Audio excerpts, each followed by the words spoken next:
Mitt Romney has moved a step closer to becoming the man who challenges Barack Obama for the presidency of the United States. He won a convincing victory last night in the New Hampshire primary, and although it was only the second state to vote, the Mormon multimillionaire now looks unstoppable. But that's not deterred his Republican opponents from launching vicious attacks on him and his business background. Our Washington correspondent Matt Frei reports now from New Hampshire. Thank you, New Hampshire. Tonight we made history.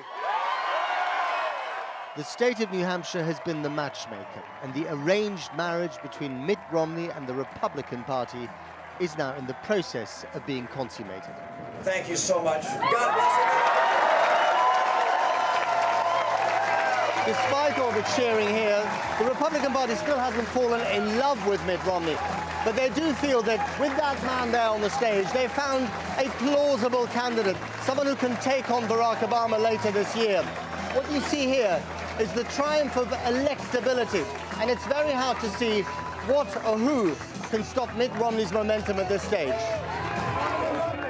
And that's why Mitt Romney is aiming most of his firepower not at rival Republicans, but at the man he hopes to replace in the White House, with a Reagan-style reminder of better days in America. I'm asking each of you to remember how special it is to be an American. I want you to remember what it was like to be hopeful and excited about the future, not to dread each new headline. I want you to remember when our White House reflected the best of who we are, not the worst of what Europe has become. That America is still out there. Bashing Europe plays well here. Get used to it.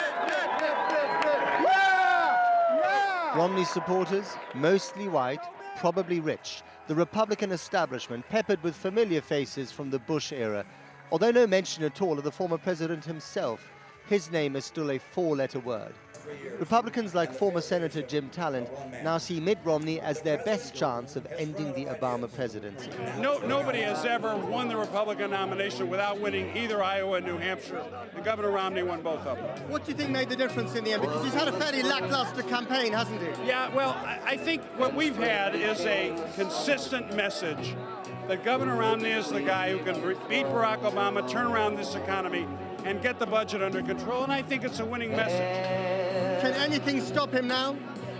Oh, well, look, we're taking nothing for granted. Exploiting dozens of American And here's one businesses. reason why. Campaign ads from groups supporting rivals like Newt Gingrich, attacking Romney's record as a downsizing venture capitalist at a time when millions of Americans fear for their jobs. This stuff could hurt.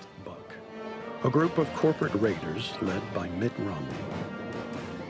More ruthless than Wall Street. For tens of thousands of Americans, the suffering began when Mitt Romney came to town.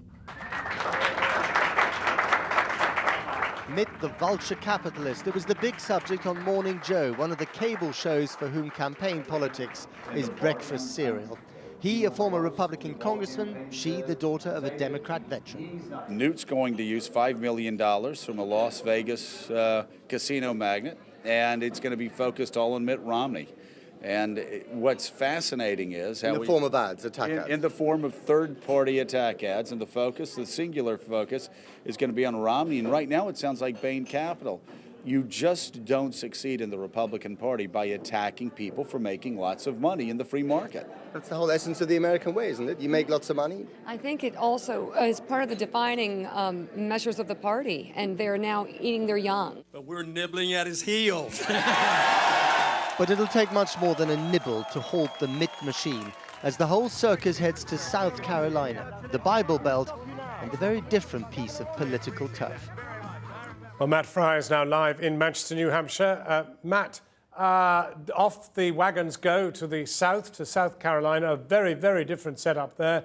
And here you have a Mormon front-runner trying to consolidate in an evangelical heartland.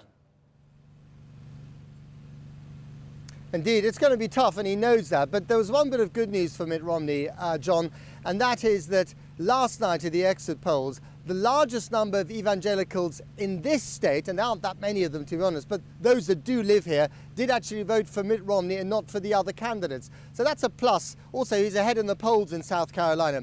But as you well know yourself, John, South Carolina is perhaps one of the most vicious states in any primary, as John McCain found out in 2000, for instance. And the airwaves there are going to be bristling with some really nasty ads like the ones that we've just seen.